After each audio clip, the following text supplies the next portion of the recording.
A gitu kan. Nah, akhirnya apa yang terjadi? Orang lihat formasi X baru sudah memenuhi persyaratan, formasi yang dia lihat ada di Pangandaran. Ya. Udahlah, yang penting saya tahun ini jadi notaris. Pangandaran lah. Nah, terus ambillah SK, sumpah jabatan di Jawa Barat. Tapi faktanya dia tidak pernah ada di Pangandaran. Ya, papa nama, plang nama, ya hanya dititip. Ini kalau tujuan pengangkatan notaris di Pangandaran itu terpenuhi, tercapai atau tidak? Tidak, karena dia tidak pernah ada di Pangandaran, tidak pernah berkantor di Pangandaran. Ya, terus nanti poin berbayar. Nah, kode etik berbayar. Dia juga tentu butuh uang. Akhirnya dia tinggal di mana? Dia tinggal misalnya di Jakarta, buat akta di Jakarta. Padahal notarisnya di Pangandaran. Terus pernah bertemu tidak dia dengan orang-orang di Pangandaran misalnya kan? Tidak. Apa yang terjadi? Minutanya dititip-titip. Ya kan? Terjadilah pelanggaran undang-undang jabatan notaris. Terjadi permasalahan, ya. Nanti para pihak bilang, tidak seperti ini dulu akta yang saya maksud. Saya tidak pernah ketemu sama notarisnya. Saya tidak pernah tanda tangan di hadapan notarisnya. Dan pada saat akta ini, ya, tanggal, bulan, tahun, saya tidak berada di kota itu. Coba. Kepala akta pejabat, akta autentik, ya. Pada hari ini Sabtu tanggal 13 Juli tahun 2024 hadir di hadapan saya atau berhadapan dengan saya atau menghadap kepada saya notaris. Nah, kepala akta pejabat ternyata tidak menghadap, tidak hadir di hadapan. Nah, artinya apa? Notaris memberikan keterangan palsu, bro. Berarti kan? Permasalahan banyak. Oh, sangat banyak. Tapi bagaimana permasalahan ini bisa terselesaikan kalau dalam saat ini kondisi dualisme? Kalau formasi notaris ini ya sudah diselesaikan sehingga ya saya belum terusin ini. Kalau saya kawan yang tadinya mau di Pangandaran, kalau perlu buka formasi untuk Jakarta. Tapi ya dia jangan dikasih buka kantor sendiri. Dia bersekutu dulu dalam persekutuan perdata. Katakanlah yang menerima notaris Jakarta itu sudah menjalankan jabatannya 5 tahun kah atau 10 tahun kah, terus dia menerima maksimal berapa orang, terus yang masuk ke dia itu minimal misalnya jangka waktunya 3 tahun, setelah itu dia bisa buka kantor sendiri. Nah, ini salah satu. Cara yang lain, ya, di program Magister Kenotariatan itu kan tidak semua mau menjadi notaris, atau banyak sekali yang masih muda-muda. Nah, mungkin mau bekerja di tempat lain. PPINI ini harusnya bekerja sama dengan bank, Himbara misalnya ya, BRI, BTN, BNI. Dia punya legal di seluruh kabupaten kota. Nah, salah satu syarat itu. Atau kerjasama lah, saya juga ingatkan PPIPAT ya, di BPN itu kan banyak yang berhubungan dengan notaris. Nah, kenapa untuk bagian-bagian tertentu itu terimalah yang tamatan NKN? Jadi salah satu syarat untuk legalnya NKN. Itu ya? Iya, itu kan juga mencarikan solusi, bukan hanya untuk menyelamatkan diri sendiri. Gitu, bro. Itu baru satu permasalahan. Ada lagi masalah notaris pengganti, belum lagi masalah protokol notaris. Nah, dengan banyaknya masalah notaris pengganti ini juga sudah banyak kasus ya. Ini sederhananya saja ya, karena sudah malam. Dokter bedah cuti. Terus yang menggantikan dokter bedah ini boleh nggak perawat? Nggak boleh. Bedah orang mata. Dokter mata cuti ya. Terus yang menggantikan dia boleh nggak perawat mata? Ya, rusak lah mata orang, cocok-cocok.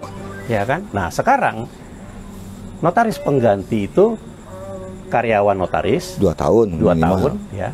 Terus sarjana hukum ya. Terus dia diangkat sumpah. Iya. Terjadi kasus ya. Dan ketentuannya notaris pengganti, pejabat sementara notaris yang membuat akta dan notaris bertanggung jawab dengan akta yang dibuat. Ya. Nah, kalau dia notarisnya cuti misalnya 6 bulan ya. Setelah itu dia masuk 3, 4 tahun, 5 tahun kemudian terjadi kasus ya. Terus notaris pengganti ini Anda ya sudah melanggar kode etik. Pak, saya nggak pernah belajar kode etik, Pak. Nggak pernah ikut ujian kode etik, Pak. Iya emang. Akta yang Anda buat itu salah. Ya. Anda lintas wilayah. Anda ini notaris pengganti di Kabupaten Bandung. Kenapa kok bikin akta di Surabaya? Wah, saya nggak ngerti itu, Pak. Saya nggak pernah kuliah notaris. Coba. Terus mau menjatuhkan sanksi. Tiba-tiba dia sudah berhenti dari kantor itu. Diberhentikan dengan tidak hormat, Bang? Iya. Ya nggak apa-apa sih. Orang diberhenti ini. Berhenti juga, gitu kan. Nah, ini. jadi bagaimana masyarakat yang dirugikan? Bagaimana masyarakat yang dirugikan dengan akta yang dibuat oleh notaris pengganti? Nah, dengan melihat permasalahan-permasalahan di dalam notaris ini sangat banyak. Kalau dikaitkan dengan dualisme kepengurusannya gimana? Kalau yang saya lihat ya, dualisme kepemimpinan. Jadi ya 2 periode terakhir inilah ya, terutama lebih banyak berkegiatan berbayar ya, mencari uang, mau membangun sesuatu gitu. Terus saing-saingan sama pengurus wilayah. Ya, jadi kegiatan-kegiatan teknis diambil alih oleh pengurus pusat yang seharusnya pengurus pusat ini hanya berkegiatan dan bicara pada tataran kebijakan dan hal-hal yang strategis, ya, regulasi, nah, hubungan kerjasama, bukannya bikin bimbel, ya. Saya sih ingetin aja. Dan terakhir saya sampaikan dulu ke kawan-kawan, kalau saya sih udah dari zaman bahla dulu udah jadi orang pergerakan di organisasi gitu kan. Kalau kalian ya nanti yang di PPINI ini ya, pengalaman selama menjadi pengurus pusat apa? Oh, saya pernah jadi panitia bagian perlengkapan, konsumsi, protokol. Malu. Pengurus pusat. Ya, pengalamannya apa? Jadi panitia pelaksana. Kalau di organisasi dulu di zaman saya muda-muda dulu gitu kan, malah di KTP itu jadi guyonan pekerjaan panitia pelaksana. Pokoknya asal ada panitia pelaksana ikut, dapat amplop, dapat honor. Tapi kalau PPINI harusnya kan tidak. Ya. Ya, dengan ada dualisme ini bagaimana bisa menyelesaikan permasalahan yang terkait dengan tadi usia, protokol, notaris pengganti? Ya gimana mereka mau membicarakan masalah aturan-aturan yang sekarang ini harusnya disempurnakan kalau mereka sendiri tidak diakui oleh kementerian?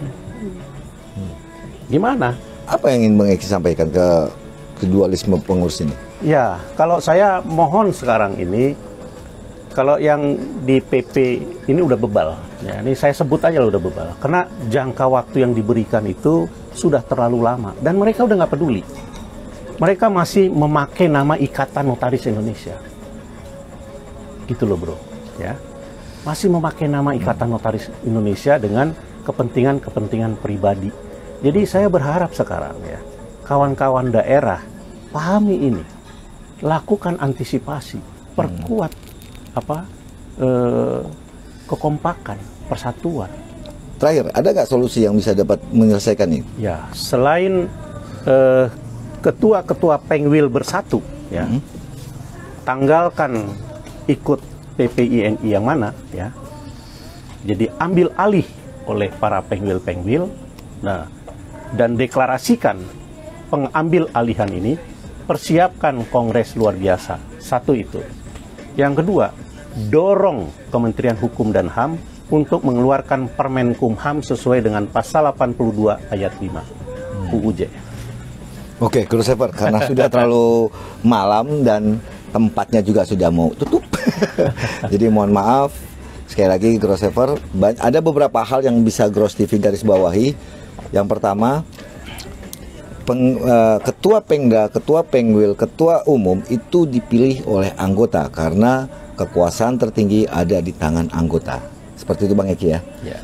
Berdasarkan pasal 10-10A, kekuasaan tertinggi ada di tangan anggota. Sehingga pengurus daerah, terutama Pengwil ke bawah, Pengwil dan Pengda jangan terkontaminasi dan mau diintimidasi oleh dualisme kepengurusan. Biarkan mereka yang berseteru, tapi jangan sampai ikut terdampak ke bawah, sehingga di bawah pun terjadi dualisme kepengurusan.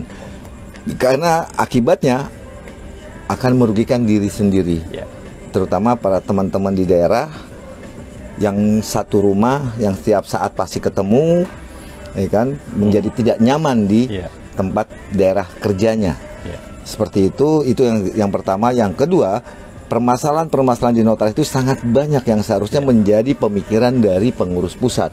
Tapi namun karena adanya dualisme ini, itu seakan-akan terabaikan dan tidak akan terselesaikan. Oke, Guru Saiful, sampai jumpa. Kita doakan semoga semua baik-baik saja. Amin. Saya mohon maaf jika ada salah dan janggal. Assalamualaikum warahmatullahi wabarakatuh. Oke, Guru Saiful, sampai jumpa di liputan dan bincang santai Gros TV selanjutnya. Wassalamualaikum warahmatullahi wabarakatuh.